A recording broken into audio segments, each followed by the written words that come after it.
is ready. And I just wanted to say welcome to everyone that's here. I'm glad you could be here this afternoon. Happy New Year. Thank you for joining at 4:30. I'm sorry if there was any confusion about the times, but I'm very glad you're here. And for anyone that doesn't know me, I'm Melissa Weathers. I'm an ML teacher in Fair Lawn, New Jersey at a K through 4 school. I'm co-chair of NJTESOL-NJBE, the Bergen Chapter, along with Crystal. And Crystal, are you still here? When she comes back, I'll let her share a little bit about herself. But I just wanted to also remind everyone about the PD certificate. At the end of the presentation, I will put it in the chat. Just click on the link, fill out a quick survey, hit submit, and it should be in your personal email shortly. Believe that's all I want to share right now. Maybe some more information at the end, but right now I'm very happy to welcome Pilar Veru, and I think I'm going to let you just, if you want to present yourself and all that you do, welcome, and thank you again very much. And oh, here's Crystal coming back. Let me just, Crystal? Hi, Crystal? Well, Pilar, I'll let her share a little bit. So welcome, Pilar, and again, thank you. Oh, Crystal, really quick, I wanted everyone to meet you and share where you are and what you do. Okay. Hi, everyone. I'm Crystal. I work at the Leonia Public Schools. I work in the elementary school as an ESL teacher for 2nd, 3rd, and 4th grade.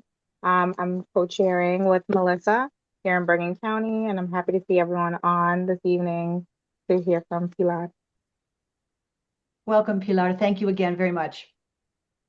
Thank you so much. And let me start by saying thank you and gracias for allowing us to come and share with you.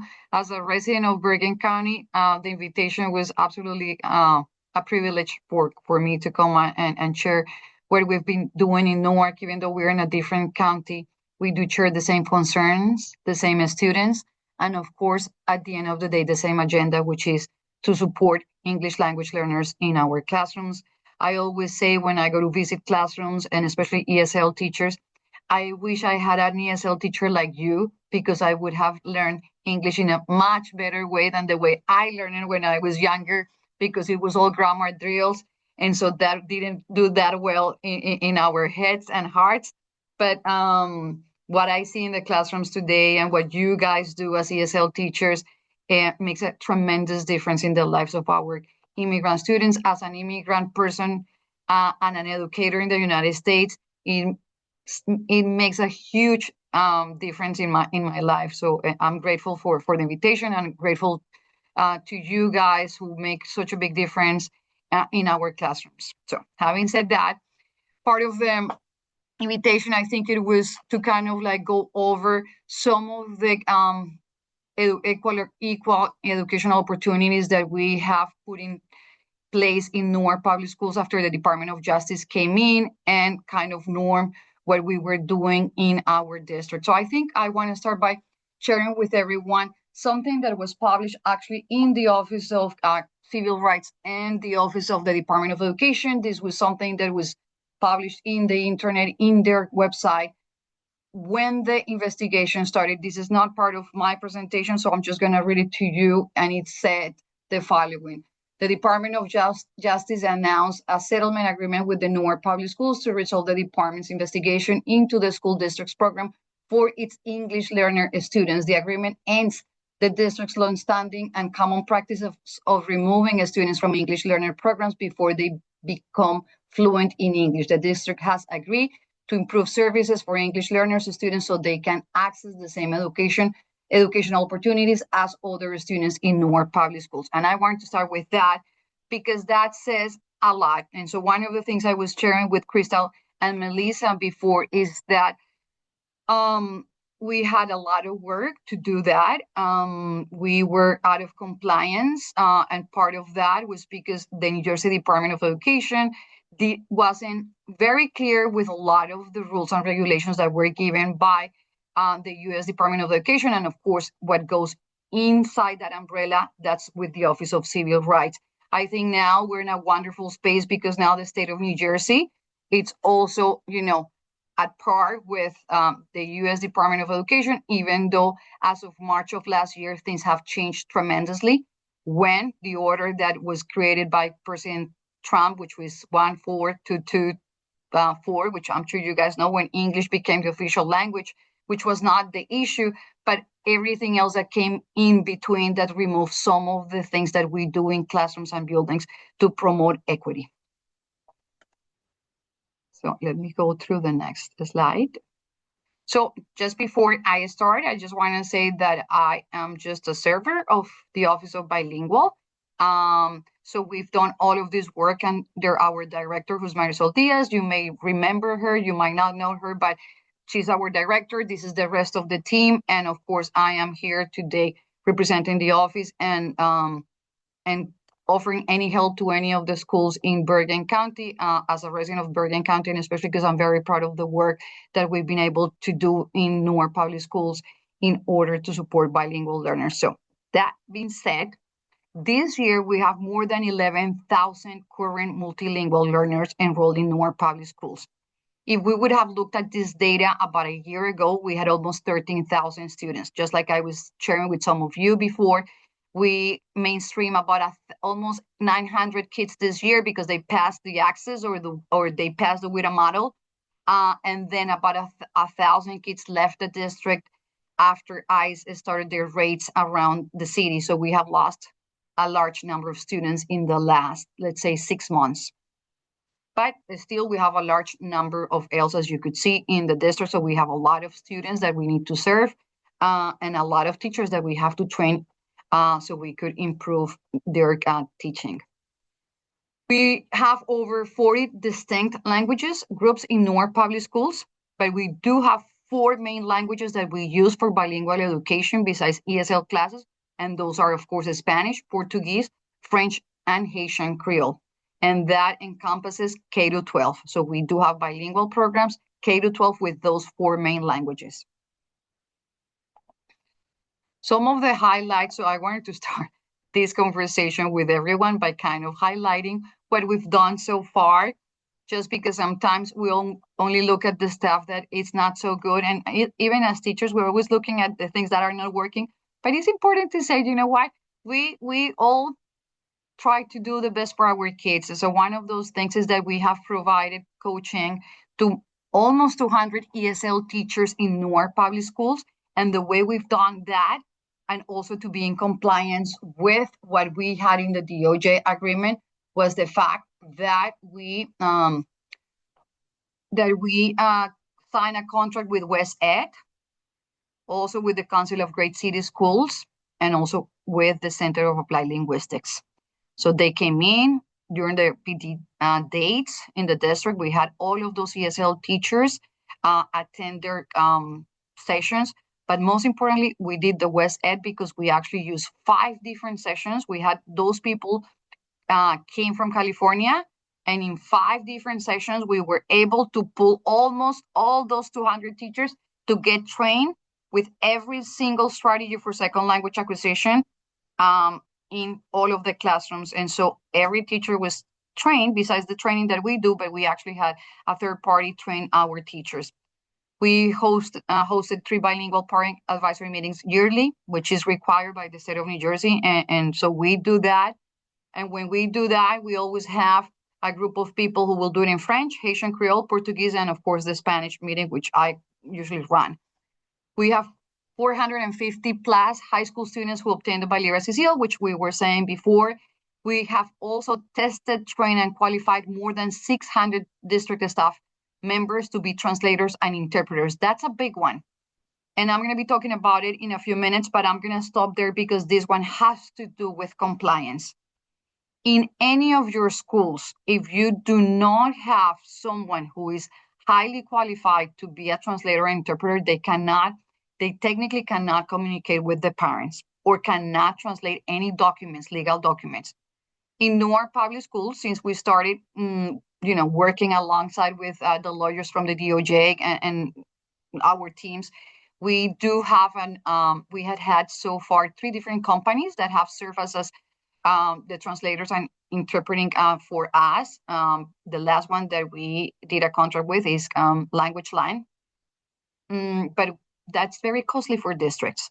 So we have used our bilingual, we're language teachers, and all of the clerks in the buildings who are bilingual, and we qualify them through the stamp test.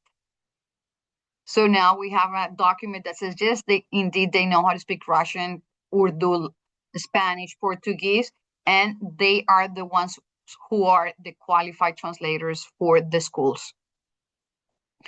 We revived the multilingual spelling bee, which I'm sure everybody does that in their districts. It's a big one because we usually have more than 250 participants across the 3 languages that we have in the district.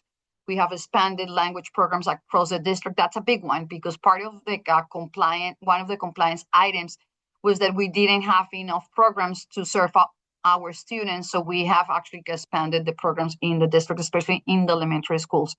We provide after-school training across wards for teachers of multilingual students, that's ESL, and bilingual teachers, and we monitor multilingual progress on an individual basis multiple times a year as required by law. And so you might be thinking, do we do that? We don't do that. And since it's a small group today, maybe I would like to ask people if they do that. And we have successfully complied with the U.S. Department of Justice agreement, as I just shared before. I would like you to read what it says in here for a minute, because I think this is important reflection. A school district must take appropriate action to overcome language barriers that impede equal participation by students in its instructional programs. And this comes right from federal law. And this is the core of this presentation. So let's look at the next slide, just because it's so important to see what the Department of Justice says. And that says the New Jersey Department of Education follows federal law like the Equal Education Opportunities Act and the Every Student Succeeds Act, which requires schools to provide appropriate language assistance and support to multilingual students. So the very minimum that students should get in schools is ESL, right? But remember that in the majority of the small districts, they don't provide bilingual education, and they are required to do that by law, because if they have 20 students of the same grade and language, it is required. And that was part of, the issues that we had in the past, that we would love to, not ever see that, not only in our district, but in any other districts. If you have a group of 20 students who speak the same language, of course, to be able to have access to the right services.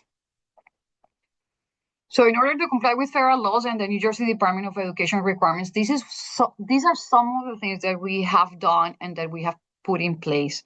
This is a short presentation, but it has a lot of little pieces. So I'm going to try not to read, but I do want to go through these things because I summarize pages and pages of things that we do in Newark. Require parents to complete a home language survey. So that is part of the 3 steps that we do when we have kids coming into the buildings. And so the way we've done it is through an online application. And when the parents cannot do the online application, we do have the parent liaisons in buildings to do it with the parents. And that's a requirement for every single child, right? We know that kids come in, we do the home language survey, then we do transcript review, and then we do the WIDA screener if required. We should all know that by heart, but this one is important because a lot of our parents, they don't even know how to do that. So we have a very easy system that's given to them in their home language when they go online to do the home language survey. But if they come to the schools, we always have someone to help them do that. We have kept bilingual needs assessment teachers at all schools. So I'm going to ask anyone, and maybe you, Melissa, could kind of guide this conversation. Do you guys have in your district, for example, or in any other district? I know we have different administrators here, bilingual needs assessment teachers in schools, and these teachers are the ones who kind of leverage the work between central office and the schools in terms of ensuring that the kids are in compliance, that everybody does the home language survey, that the schools complete the monitoring forms, that kids are given the right schedules. So we have chosen, and the majority of our teachers are ESL teachers or bilingual teachers, are the bilingual needs assessment teachers in each of the buildings, including non-bilingual schools. So we always have one person in each building responsible for students who are bilingual or are bilingual, waived out of services in non-bilingual spaces, but we're still responsible for those kids. So we have always in each building someone who's called a bilingual needs assessment teacher. Do you guys have something like that in your buildings? You know, we don't have bilingual programs, but for the ESL students in those programs right now in Fairlawn, it's really we check each other within each within each school. It's the ESL teachers that are in charge of that. But then we also stay connected with, there is someone in central office in the testing department who is on top of all that and will stay connected with us, along with our supervisor who also does stay. It's kind of a checks and balances system right now that does make sure that all those things, because even as the teacher, I have to go in and check all, I'm the only one in my school. So I do have to make sure I'm the one that goes in and checks all of the home language survey, all of those pieces, and then stay connected with the district. I'm not sure about everyone else, though. Crystal, I don't know in your district. Well, in my district, in my school particularly, there's two ESL teachers, and we split the responsibility, but our supervisor also gets all the home language surveys because they're also completed online. And she gets like a copy of it. She puts it into like this huge spreadsheet, and we all have access so we can go through and double check like where the child attended school prior to coming to us. We can contact the prior school to get the information if it's not included. Yeah, so that's how we do it in my school. That's great. And I guess because of the size of a district like Newark Public Schools, that's why we have, bilingual needs assessment teachers, whether it's the ESL teacher or a bilingual teacher, but someone who's responsible for those kids, just because 82 buildings, including buildings where we don't have bilingual programs, and where those schools are still required to be in compliance to do home language surveys for every single kid. If we have kids who opt out of services, now we still have to give them the access. So we have one person who's responsible for all of those kids in every single building. And of course, the use of the WIDA screener for all K-12 students who speak languages other than English to ensure that they will receive the services. Pilar, there's some comments in the chat as well. Sure. Do you mind to read them for me? Because I have the Sure. presentation. So Anna said that in Union City, they have one in each building. And then Jean said she's in a small district like I am too, and she checks all the requirements, and she's the ESL teacher in that school. Awesome. Awesome. So I guess, yes, depending on the size of the district, you would have a person in each building, or just, the supervisor at the district level, and then you guys in the schools, because it's easier to manage it like that. So it depends. And the way we actually, organize things to get everybody in compliance was to have someone in each building in our public schools. And so assess English language proficiency for all K-12 students within the first 20 days. This one is a big one because in schools, for example, in our district, that we have more than 1,000 bilingual students. So we have a few elementary schools where we have more than 1,000 kids, and we have two high schools where we have more than 1,000 bilingual kids. If the teachers are not organized with their department chairs, we have bilingual department chairs in the high schools, they will never be able to, fulfill the requirement of testing these students in 20 days, in that 20-day window. And that is the reason why we also have those bilingual needs assessment teachers plus bilingual department chairs in those buildings. So we could kind of be in compliance with everything. And then after that, if they come after the first 30 days of school, then they only have that 10-day window. So we do have a very tight system in the schools to make sure that people are in compliance with the 20 days or the 10-day windows. This didn't happen so much in the past because there were so many that sometimes it took them forever. The schools to test the students, and so they would never be in compliance because they took more than 20 days, and it was an issue because we were out of compliance, also creating the schedules and having the students perhaps sometimes sitting in regular classes. That doesn't happen anymore just because we have these tight systems. Identify the students with limited or interrupted formal education and provide bilingual services to support their learning and quick adjustments in the city of Newark. So we train teachers in the administration of the SAIF questionnaire, review their cases, and offer ML services within the set deadlines. So just as many of you know, we do have SAIF students, especially in the high schools. We do have a newcomers program into into different high schools, and we do the 3 steps required by the state of New Jersey, but we add another step when we have students with interrupted education. This one is a big one because we were just talking about it before. Communicate with parents in their language about services their children are entitled to, and unless parents voluntarily opt out in writing, the district provides multilingual students with either 2 daily ESL periods taught by certified teachers. I'm going to stop there for 2 reasons. So communicate with parents. So as I said before, we do have a company that we have a contract where the clerks could call the 1-800 number. They will get the services over the phone. So they have someone who is highly qualified as a translator for parents to be able to get in communication with the school principal, with the clerk, or with whoever they need to get in touch or communicate their needs about their kids in buildings. And if it's something related with written documents, we either do it internally or we use the same company.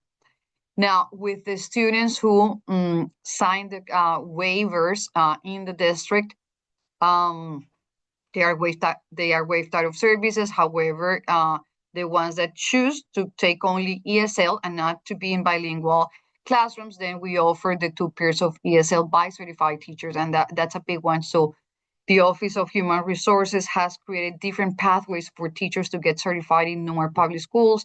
We have been able to use a lot of the regular ELA teachers to go back to school. Newark Public Schools pays for them to go back to school to get their ESL certification, so we could keep them in the district and to service our students. Crystal, I think, has a question. I don't mean to interrupt. Yes, there's a question in the chat actually. Oh. And it was asking about the SIFE questionnaire, which is the questionnaire that you use for S-Life. So what's the question? What SIFE questionnaire is used? So we created our own SIFE questionnaire. Now I understand the question. So Newark Public Schools created a very, very thorough questionnaire that we use with the students. We look at their past history because all of those SIFE students, the majority of them, let's say 80% to 90% of those students never have transcripts, especially for high school, which is an issue because we need to place the students by age. And we also need to be able to assess the students to see where they are, and then understand where the students, what's their history, what was their journey. So we created a very comprehensive questionnaire. So we look at the questionnaire. The questionnaire has also a verbal assessment that we use, one of the assessments from the reading company. Then we do a written test to the students and a math assessment. So based on all of those components, including the SIFE questionnaire, that's when we make a decision to say, yes, the student is a SIFE student, and we're going to place the student in a SIFE program. Would that respond to your question? Yes, she said thank you. Okay, Yes. I just don't know what is on the chat. Perfect. Let's go to the next one. This is another one that we had to come up with that was kind of new for us as a district. So I'm going to read it and then I'm going to explain it just because I think it's easier for people to understand what's in this specific component. We had a group multilingual students for ESL instruction based on their English proficiency levels, either with 1 grade or across 2 consecutive grades. And of course, additionally, multilingual students participate in multilingual peers in activities like recess, art, music, lunch, and library, avoiding unnecessary segregation in other classes. But let me go back to the first part. In many of the schools, K-12, back in the day, the students were in ESL classrooms, whether the teachers were pushing in or pulling out the students, and the teachers had grades 1, 2, 3, 4, 5, a group of different grades in one session. And then, of course, different tiers. That was back in the day. Based on what we've done and based on what the law require us to do, now you will see that in every single school, K-12, we have students who are placed in the ESL classrooms by tier and by grade. I'm going to give you an example. I am teaching grades 1 and 2 ESL. So let's say I'm going to push in, or I'm going to pull those students out, or the kids are coming to me. I'm only going to have 2 grades, but 1 tier. So I have grades 1 and 2, only tier 1. Let's say I am going to have 2 tiers, then it would be only 1 grade. That's it. In the high schools, I have grade 9, tiers 1 and 2, grade 9, tiers 3 and 4. There is a specific curriculum addendum with the strategies for grade 9, tiers 1 and 2, grade 9, tiers 3 and 4. Same curriculum, but the strategies are completely different. The scaffolds are very different. And that's new. That's something that we actually created and put in place after we started with the DOJ. We monitor the academic progress of opt-out MLs, students, twice a year using teacher reports. And that's something that every single school should be doing because it is required by law. The way we do it is we use all of the systems that we have in Newark. One of them is PowerSchool. I'm sure every school district has a different platform to track student data. That's the one we use. And we also leverage the work through the BNATs. The BNATs, the bilingual needs assessment teachers in every single building, whether it's bilingual or not bilingual, they have to collect all the data from regular teachers to see if the students are failing because there is an issue with the language, even though they are out of, the bilingual programs. And if they recommend that the kids go back to bilingual. The majority of the times when the kids are out of the program or opt out of services is not because of a language barrier. It's because the kids are not coming to school, because the kids are not really studying or applying themselves in the content areas. But in the few instances or cases that we had in the past, kids who were in regular programs after they were exited from the bilingual program and they were failing and the teachers felt that it was a language barrier, then the parents were offered services again, which is an issue because if the kids had already passed access, what we choose to do is to put interventions in place in those schools. So we don't bring the kids back just for the sake of placing them back, but we had parents who had requested to bring the kids back in the bilingual programs. We sit down with parents, but sometimes they requested, we explain that they have to take again the access. And if that's the case, we do what the parents want. Yes, Melissa, I see. Do you have a question? Okay. Recording shows students' English proficiency level, ML status, services, accommodations, and education history in all databases and class list, which is, I think, is what someone in the group shared with us, that's how they do it. They have a spreadsheet. We actually have everything in the same PowerSchool system. So every single teacher and every single administrator has access to every single piece of information regarding those multilingual students in every single building. So we could make informed decisions. We could actually review twice a year their programs, ensure that they are being serviced as required by law, and which students are receiving services, which students are not receiving services, and everything else. And so one of the things that we usually notice at the beginning of the year is that scheduling VPs schedule students, bilingual students, in classes where they don't belong. And so the Office of Bilingual, we go through the data reports in PowerSchool, and we ensure that every single schedule is correct and it's up to date in order for those kids to receive services.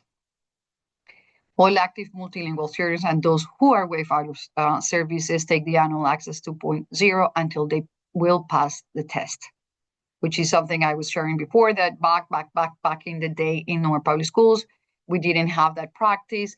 Now it is a practice that's been going on for years and years.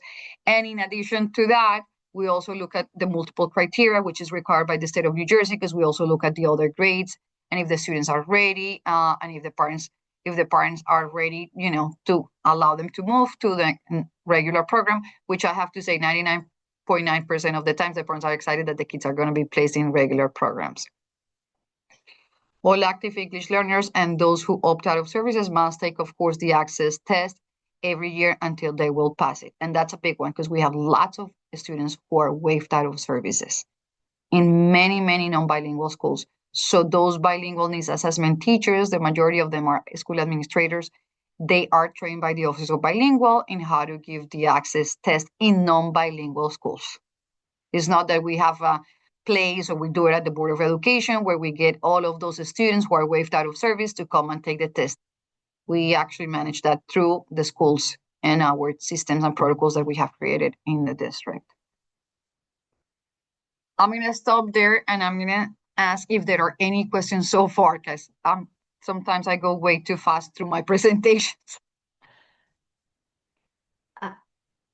I have just a question back on when you're screening students. Do you screen them, especially for the bilingual program, in their native language and in English? Do you screen them in both languages to see where they are academically? Is that a part of any of it? Great question, Melissa. We don't, and we just do the WIDA screener. The only students that get tested in the native language, in all languages, are the SIFE students. Okay. Because we use different measures and assessments that will tell us in which grade level they really belong. If they're, even if the kid is a 14-year-old, a 15-year-old kid, if they actually read at second grade level, first grade level, kindergarten level, and we can do it in English, they will take the WIDA screener because they have to be WIDA screen, but we also need to know where they are in terms of their academic progress. Now, with the rest of the kids, that's why we do transcripts review, and we get the transcripts from their parents. When we don't have access to their transcripts, and they are not SIFE students, the schools give them the assessments in the schools, like let's say Algebra 1, Math for third grade, and then they're placed in the age-appropriate grade. Okay. Yeah. Any other questions?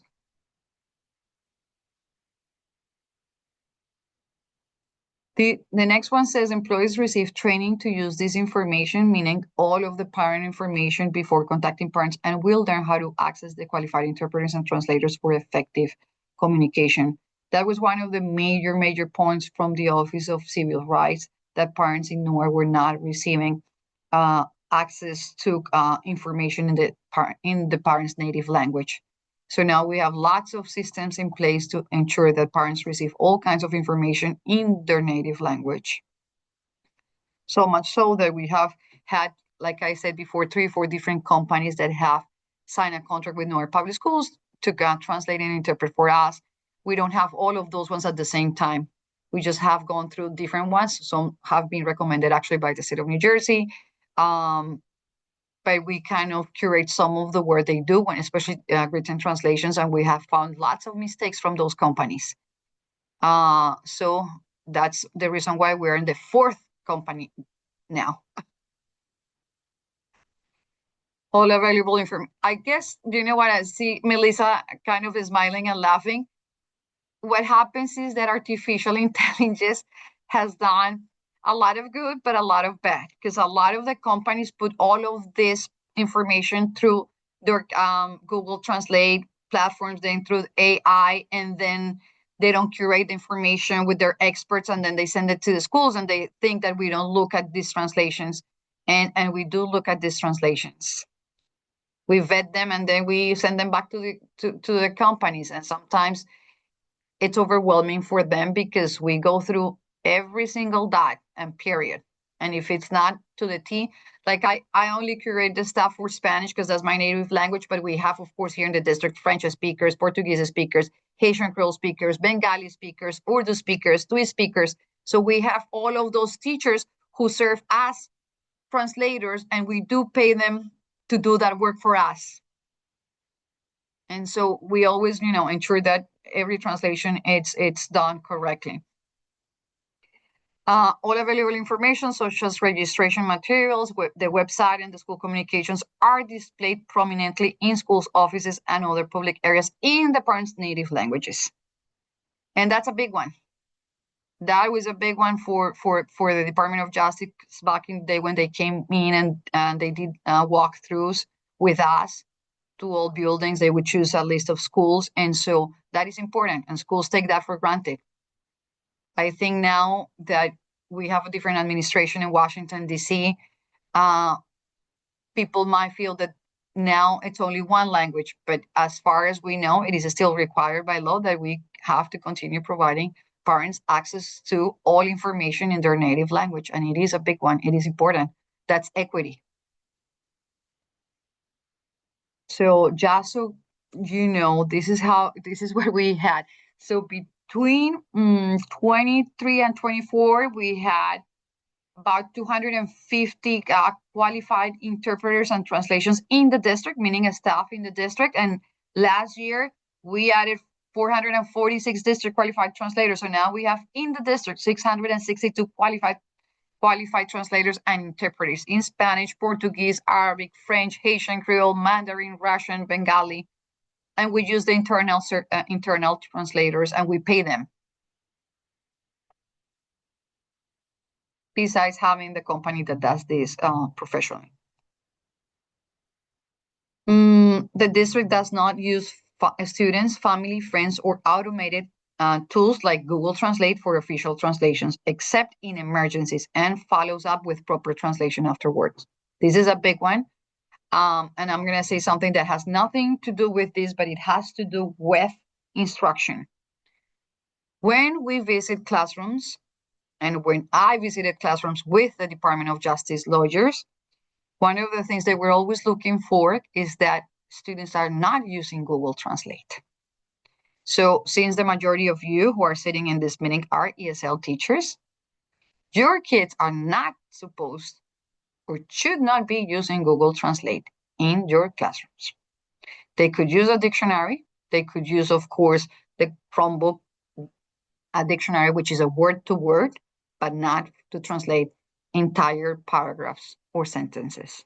That's why we require here in Newark that teachers use all of the scaffolds provided for the students to be able to learn the second language with the best teaching strategies for second language acquisition.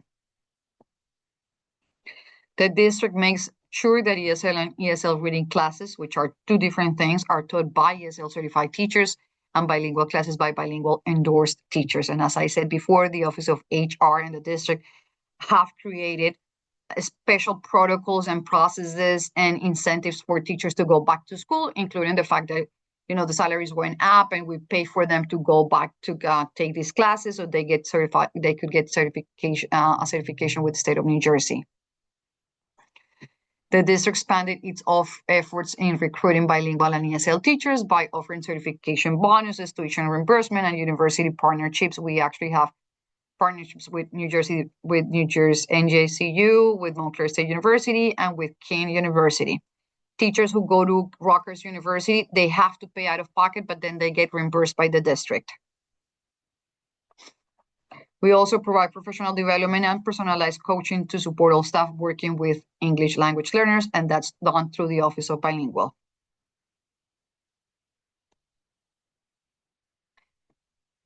No multilingual students with a disability is denied of ESL, bilingual, or special education because of their disability or ML status, which means that the district has created lots of bilingual special ed classrooms in the district K-12.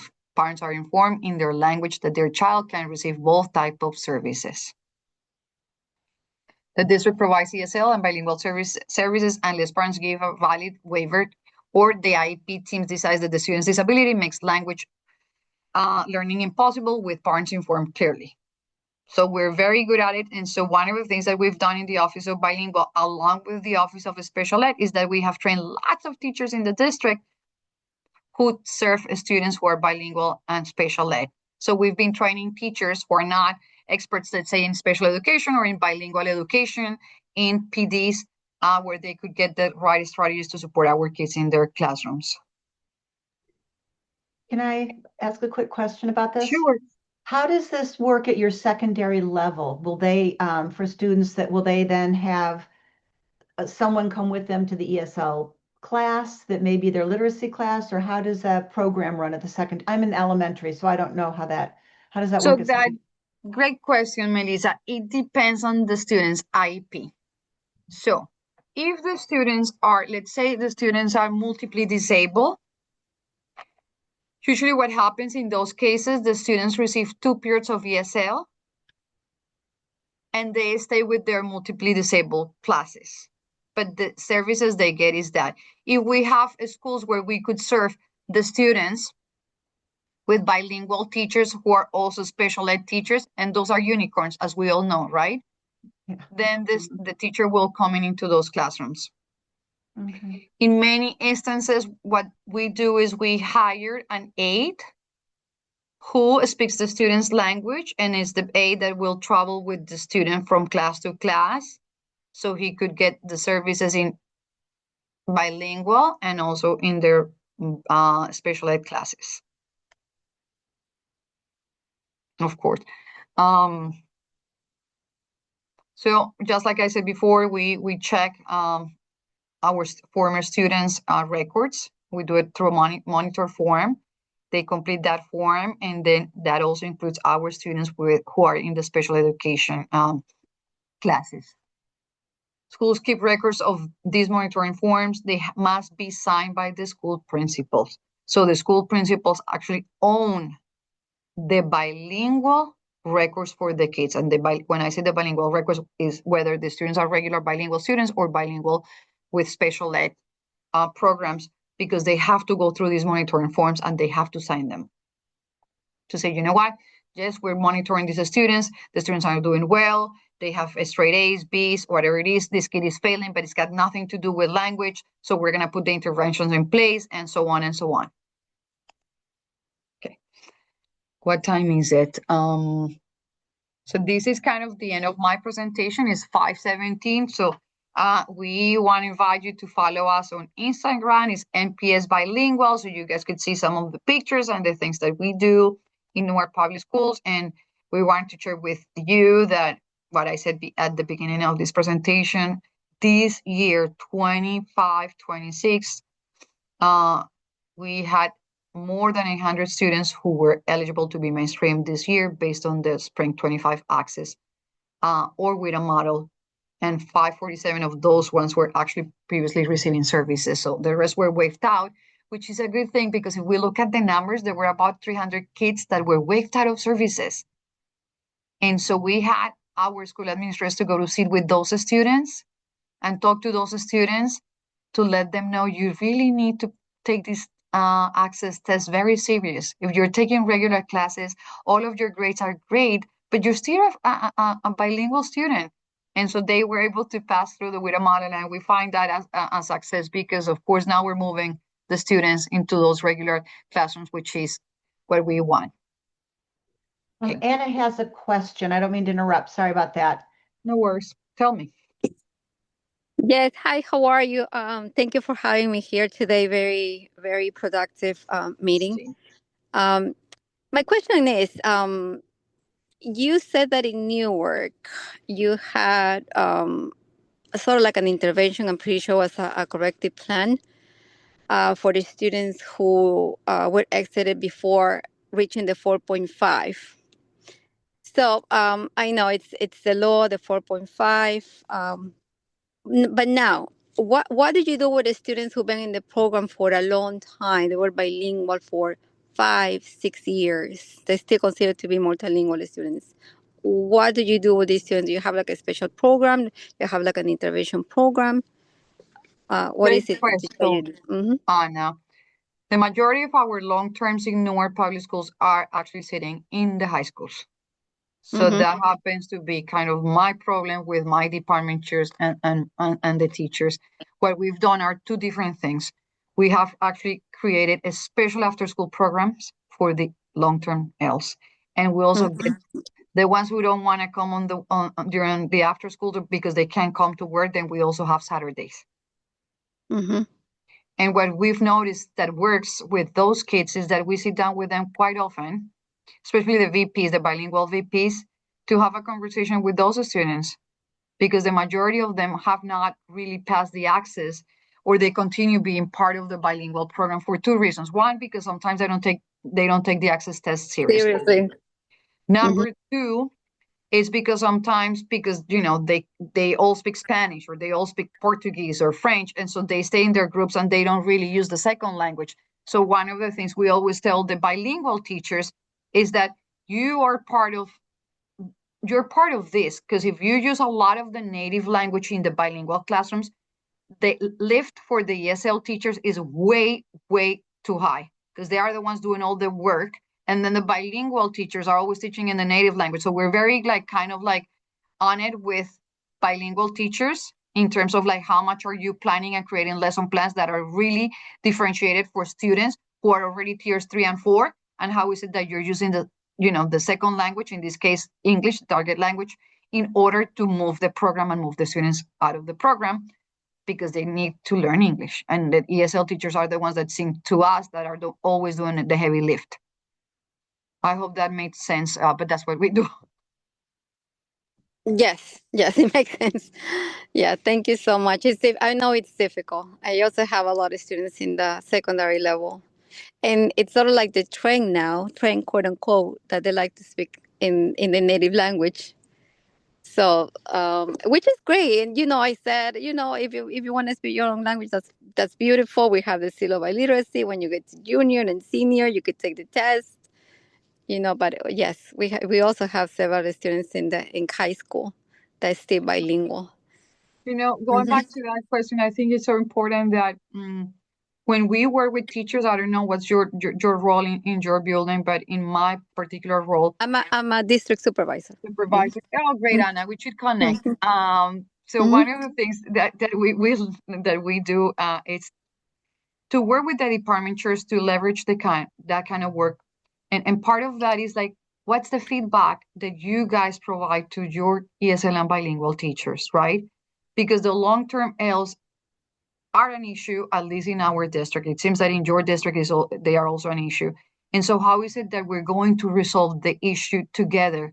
So these are some of the options I just said to you. We do after school for the long terms with a specific resources actually from the National Geographic, which are a different set of resources than the ones we use in the classrooms with the regular ESL curriculum, or Saturday school with the same resources, right? It's a very different structure for those long-term Ls.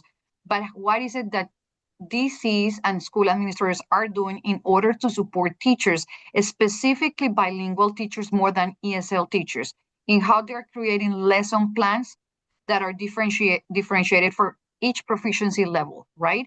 So if you have a class with 30 students, and out of those 30 students, let's say 20 of those students are tiers 1 and 2, and only 10 are tiers 3 and 4, how is it that you are going to create a lesson that are moving those 20 students who are tiers 1 and 2 into the next level? And how is it that you're moving all those kids who are in tiers 3 and 4 to the next level, which is almost like passing access?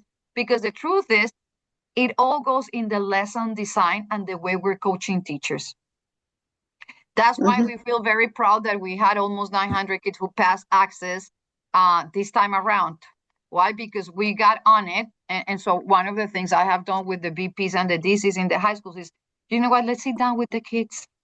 Let's meet with the kids in the auditorium. Let's give them a whole speech very often. Why are you here in the United States? Why are your parents here? This is a very serious matter. We want you to go to college. We want you to do well. It's kind of like getting into their hearts and for them to understand that we're here, which is what I always tell the teachers. Our main job as educators is to save souls. And how do we save the soul of a human being? By educating them. And so we have to get to their hearts in order for them to do the right thing. Real quickly, I know that I'm at the elementary level, so the secondary level, plenty of pieces I know I may not understand.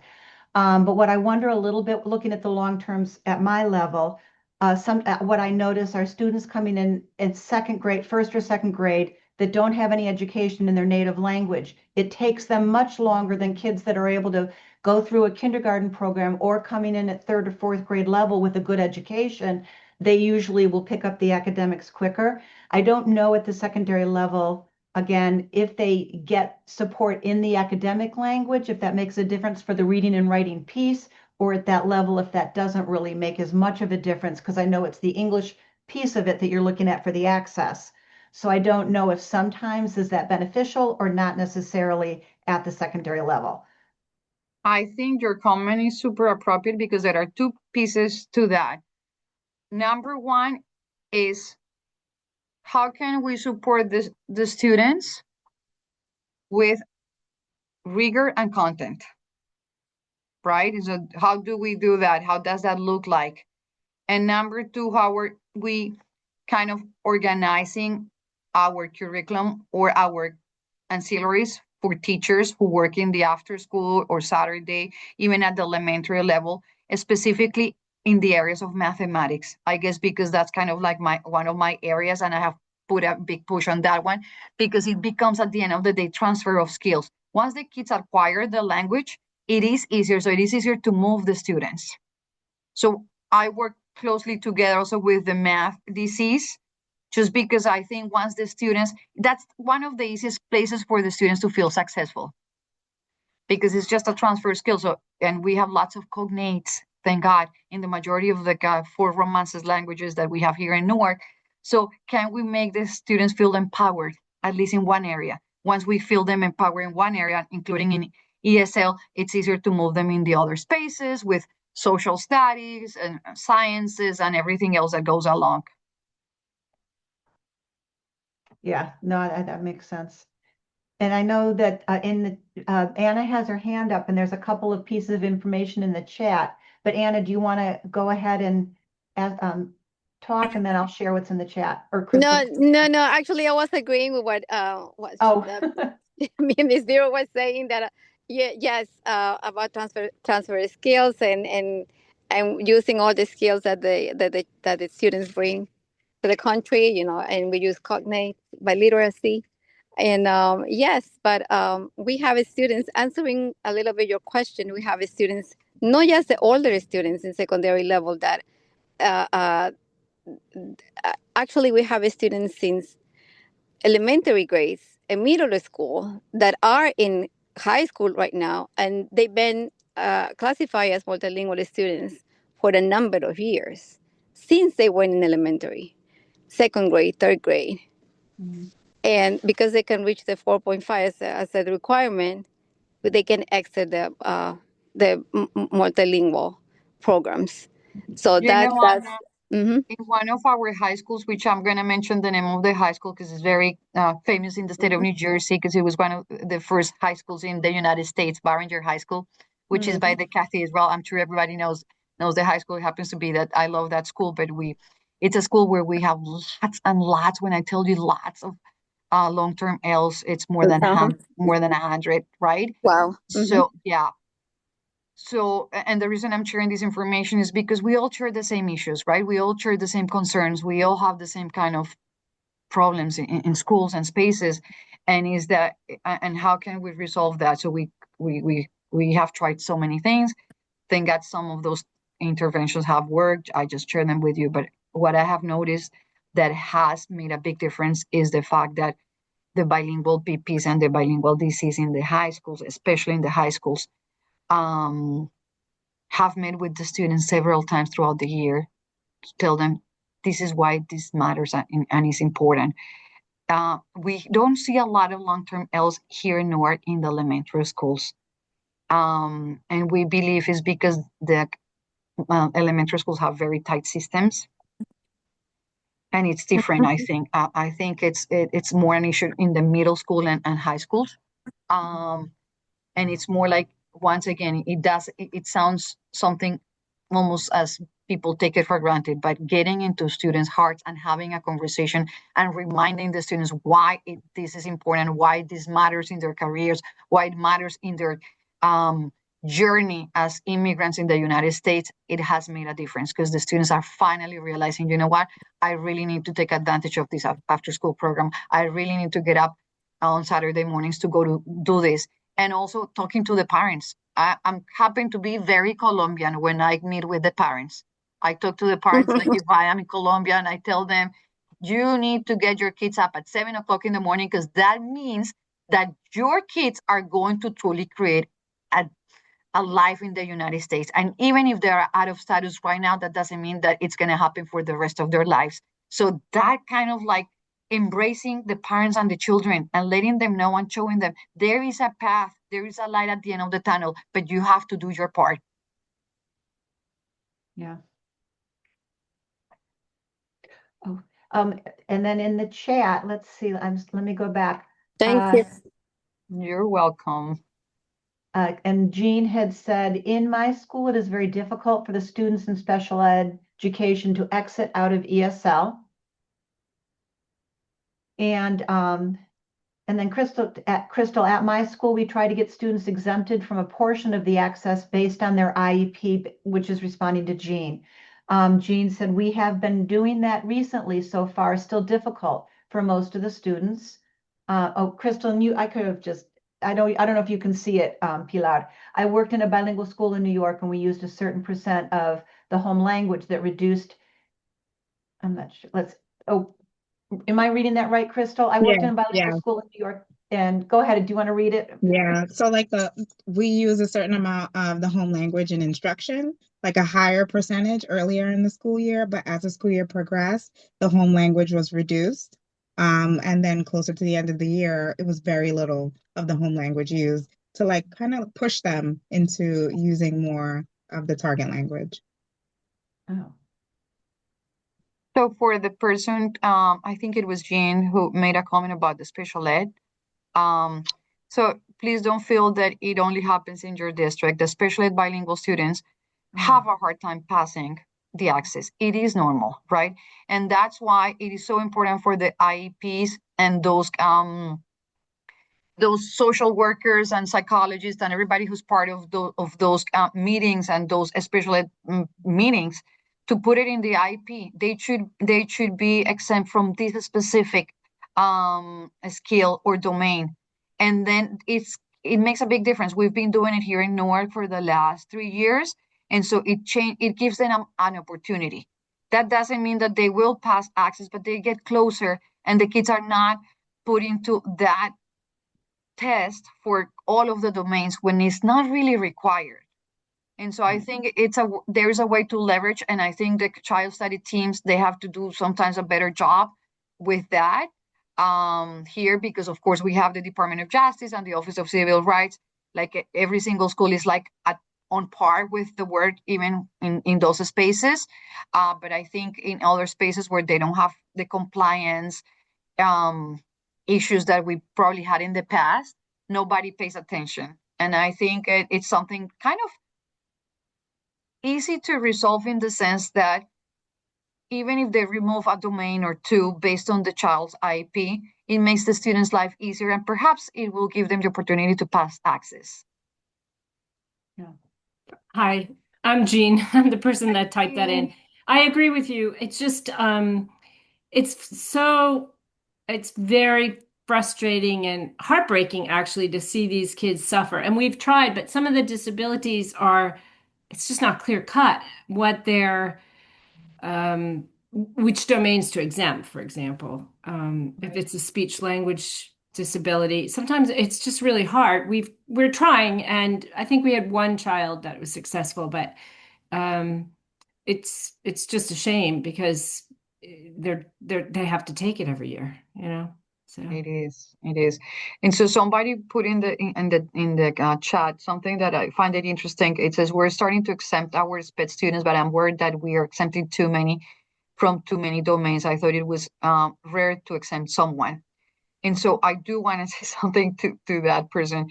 In order to exempt a student from one of the domains in the access, it has to be vetted by the child study team. It's not that, they're going to be exempt from all of these domains for the sake of just exempting them from doing the speaking, the listening, or whatever. It has to be, it has to go through a process where the child study team has to vet it, because the state of New Jersey will review that. And so it doesn't happen that easy. I just think that, the tool is there. We could exempt the students. You have to go through the process with the child study team. Everybody has to take part of that.